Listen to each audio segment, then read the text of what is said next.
conclusion that came to me was, Ron, it's very tempting, given what's going on in the world around us today.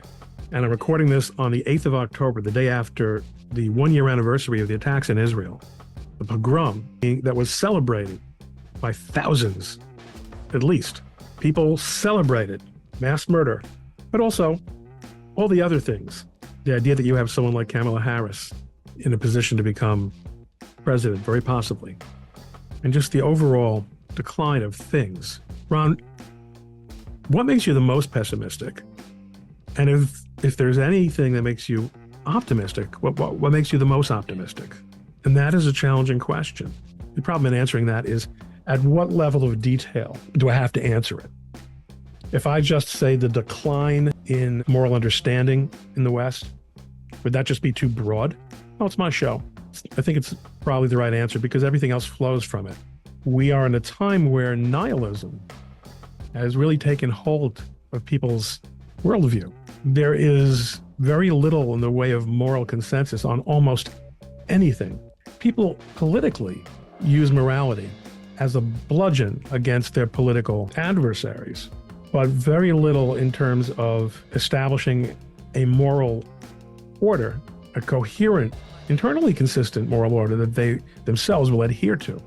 You might say, Ron, that's an old problem. It's always been the case. And I think that that is an overstatement. I do think that there was, and to a very great extent, there was a Judeo-Christian consensus on many, many issues, including, of course, the most important issues. Not necessarily foreign policy choices, but the way people lived, the way society developed, what was good for a society, what was appropriate in education. What did a person owe his country? What did a country owe to a person? Is stealing something people should be punished for? Is assault something people should be punished for? Should the organs of state power be used for political prosecution? I know it is very broad, but we can't have conversations anymore. We're not having them. You say to me, Ron, but you're on Twitter all the time having conversations. No, I'm striking polemical poses. Almost no one will actually step up and argue with me. Certainly almost no one from the other side. I'm not talking about anonymous anti-Semites. I'll sometimes get into it with someone who is a libertarian. Yes, there is room for some debate, but as a general rule, we're not having conversations, and we can't. And the reason we can't is that we're not sharing common moral ground. We're not sharing common reasoning, rules of argumentation, rules of analysis. I think, frankly, the latter flows from the former. When you're prepared to say that standards don't matter, that performance doesn't matter, that excellence doesn't matter, which are all moral statements, then you don't have to reason in a way that would be recognized by someone who is trained as an engineer or a scientist.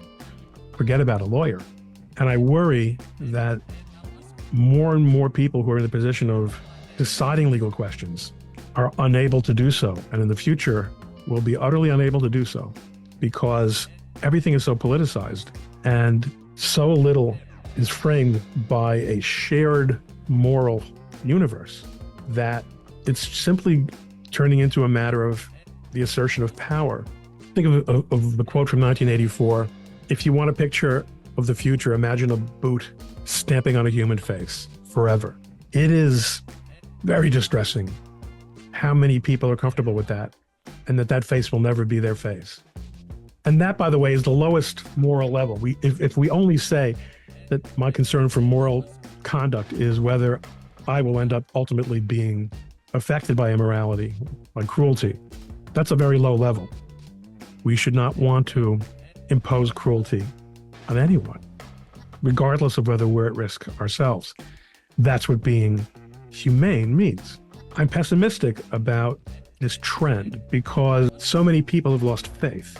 And what we see is that there is no replacement for faith. But what can you do if people don't believe? Is there any basis for optimism?